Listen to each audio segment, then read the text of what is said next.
এবার সহজে অঙ্ক শিখি চ্যানেলে আমি শেখাবো পারমুটেশন অ্যান্ড কম্বিনেশন। এটা 11-12 চ্যাপ্টার। এবারে অঙ্কের ক্ষেত্রে পারমুটেশন কম্বিনেশন খুব ইম্পর্ট্যান্ট জিনিস। তো এখানে পারমুটেশন কম্বিনেশন জানতে গেলে যে জিনিসগুলো আমাদের জানতে হবে, সেই জিনিসগুলো প্রথমে আমি কিছু জিনিস দিয়ে শেখাচ্ছি। যেমন প্রথম কথা হচ্ছে এনপিআর। এনপিআর কি? P for permutation.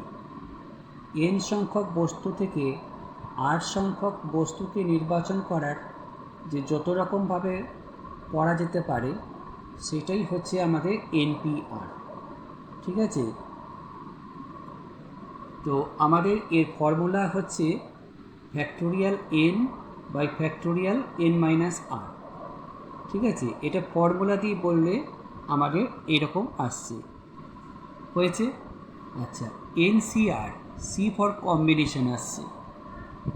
আচ্ছা, এখানে যেমন বলা হচ্ছে, মনে করো 10 জনের একজন আছে, তার থেকে আমাদের 5 জনের একটা আমাদের কমিটি তৈরি করব, কত রকমভাবে করতে পারি।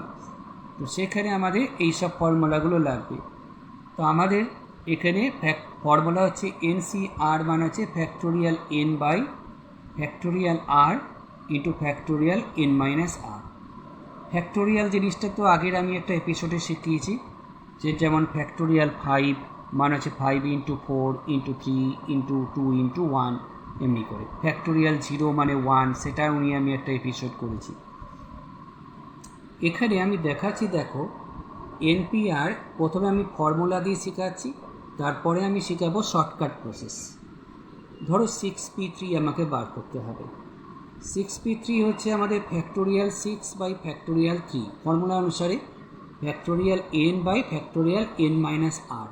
তাহলে ফ্যাক্টোরিয়াল 6, এন মানে এখানে 6 আর আর হচ্ছে 3, তাহলে এন মাইনাস আর মানে 6 মাইনাস 3 মানে 3 হচ্ছে ফ্যাক্টোরিয়াল 3। তাহলে এখানে ফ্যাক্টোরিয়াল 6 মানে আমি বসিয়েছি, ফ্যাক্টোরিয়াল 3 মানে আমি বসিয়েছি। তো দেখো এখানে 3 2 1 এই যে পোর্শনটা, এই পোর্শনটা কিন্তু আমাদের কেটেই যাচ্ছে, পড়ে থাকছে কি 6 5 4।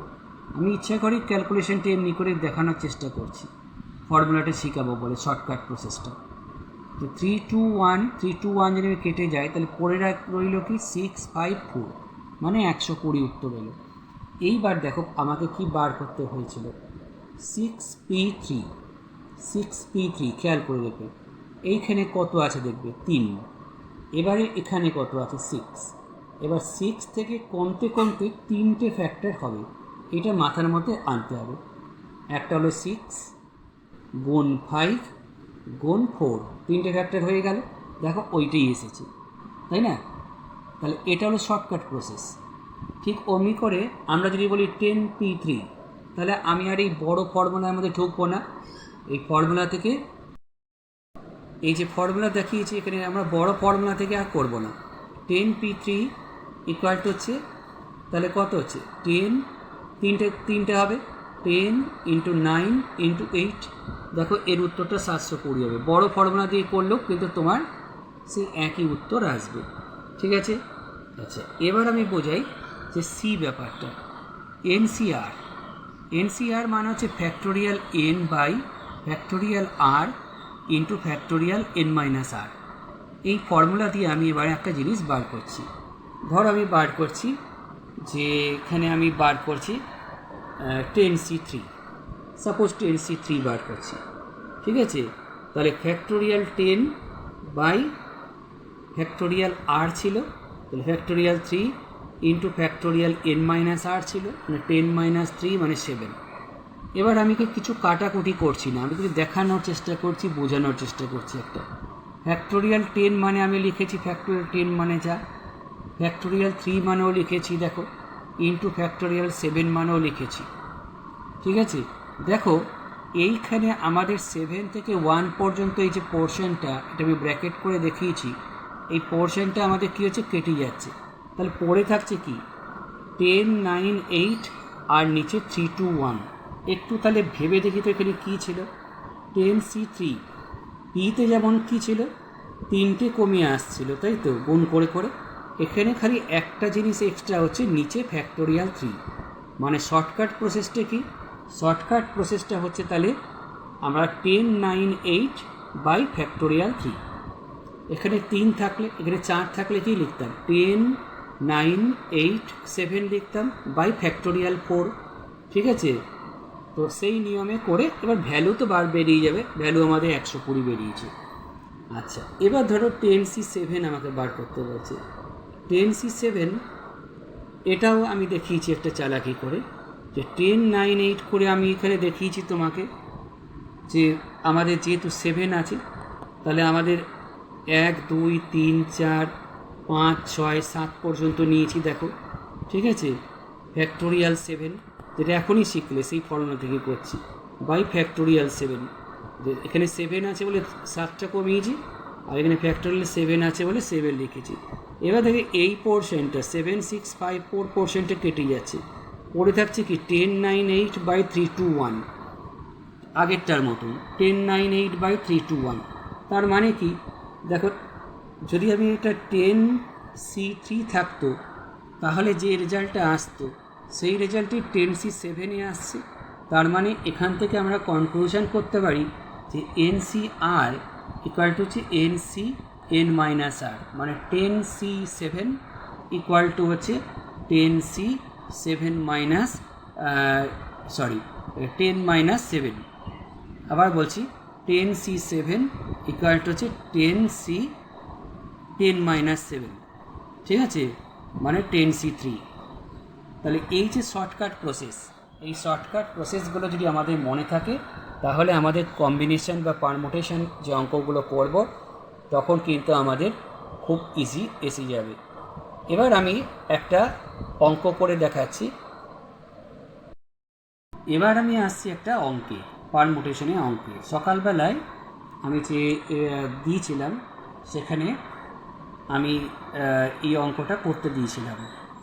সেখানে বলা ছিল যে ভাওয়েল নিজেও তো একটা শব্দ, তো এই ভাওয়েল শব্দটাতে যে লেটারগুলো আছে সেই লেটারগুলোকে যেমন খুশি করে বিন্যাস করে ক রকম সংখ্যা তৈরি করা যাবে, যে যেখানে আমাদের দুটো ভাওয়েল কখনোই একসাথে থাকবে না।